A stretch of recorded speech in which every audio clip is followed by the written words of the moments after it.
Good morning. Good morning सर्व 11च्या विद्यार्थ्यांना. आज आपण पेपर 1 आहे खरेदी व्यवस्थापन.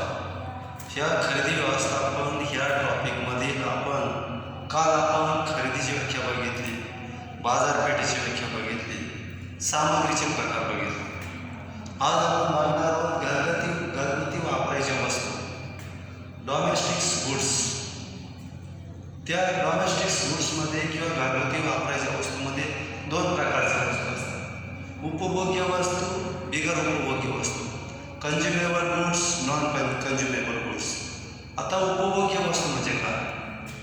ज्या वस्तू ग्राहक अंतिम उपभोगासाठी वापरल्या जातात किंवा ज्या वस्तूचा वापर विक्री करण्यासाठी केला जात नाही, स्वतःच्या गरजा पूर्ण करण्यासाठी ज्या वस्तू खरेदी केल्या जातात त्याला उपभोग्य वस्तू असे म्हणतात.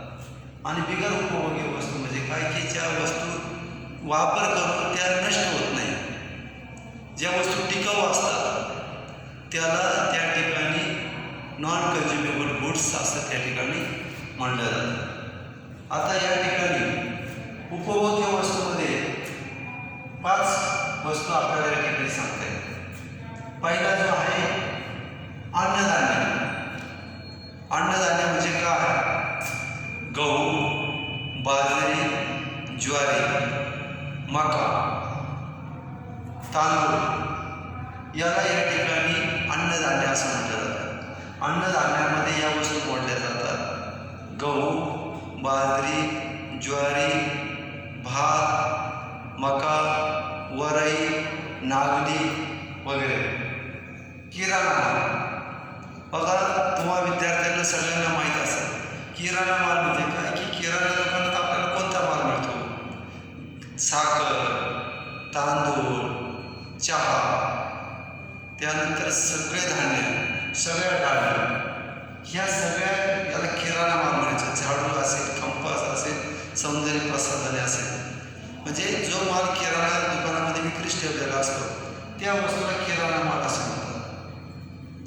त्यानंतर डाळी. डाळीमध्ये कोणत्या वस्तू मोडल्या जातात? तूर डाळ, हरभरा डाळ, मूग डाळ, चणा डाळ वगैरे. ह्या डाळींचा समावेश या ठिकाणी डाळीमध्ये केला जातो. आता फळे, फ्रूट्स म्हणजे काय? सफरचंद, चिक्कू, आंबा, द्राक्षे.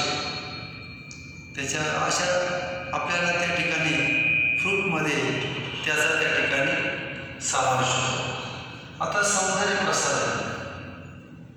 प्रसाधने म्हणजे काय? स्नो, पावडर, लिपस्टिक, क्रीम वगैरे. जे पदार्थ किंवा ज्या वस्तू आपलं सौंदर्य वाढवण्यासाठी मदत करतात त्यामध्ये फेअर अँड लवली, साबण, ह्या सगळ्यांचा समावेश या ठिकाणी सौंदर्य प्रसाधनामध्ये केला जातो.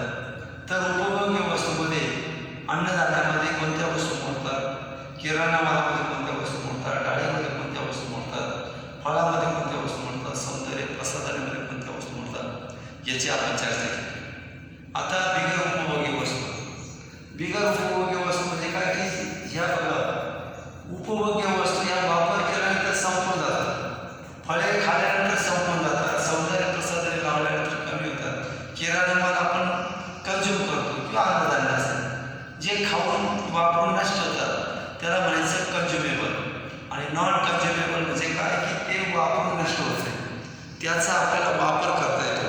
तर अशा ज्या वस्तू असतात त्याला बिगर उपभोग्य वस्तू असे म्हणतात. आता स्वयंपाकासाठी वापरली जाणारी साधने. आपल्या प्रत्येकाच्या घरामध्ये स्वयंपाकासाठी अनेक साधने वापरली जातात.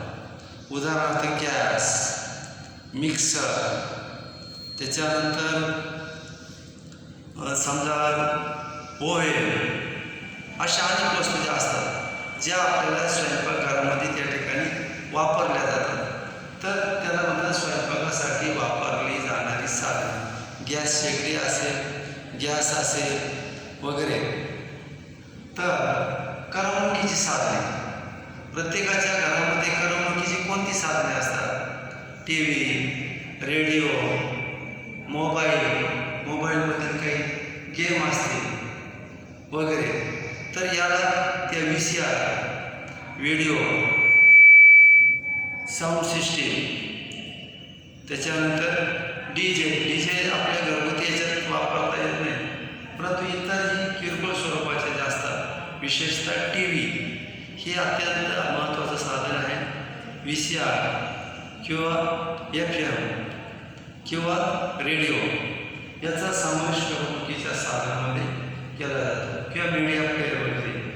फर्निचर, घरामध्ये कोणकोणते फर्निचर असतात, टेबल, खुर्च्या, डायनिंग टेबल याचा समावेश या ठिकाणी फर्निचरमध्ये केला जातो. आणि लास्ट, इलेक्ट्रिकल वस्तू. आपल्या घरामध्ये कोणत्या इलेक्ट्रिकल वस्तू असतात? पंखा असतो, मिक्सर, कूलर, त्याच्यावर रूम हीटर, इस्त्री, ही सगळी आपल्याला इलेक्ट्रिकल वस्तू आपल्या घरामध्ये असतात. गीझर असेल, त्याच्यानंतर अनेक वस्तू असतात, फॅन असेल वगैरे. तर ह्या सगळ्याचा समावेश या ठिकाणी इलेक्ट्रिकल वस्तूमध्ये केला जातो. तर साधारणपणे घरगुती वापरायच्या वस्तूमध्ये आपल्याला अशा प्रकारच्या 2 प्रकारच्या वस्तू असतात. त्या 2 वस्तूमध्ये अनेक प्रकारच्या वस्तूंचा समावेश होतो. थँक्यू.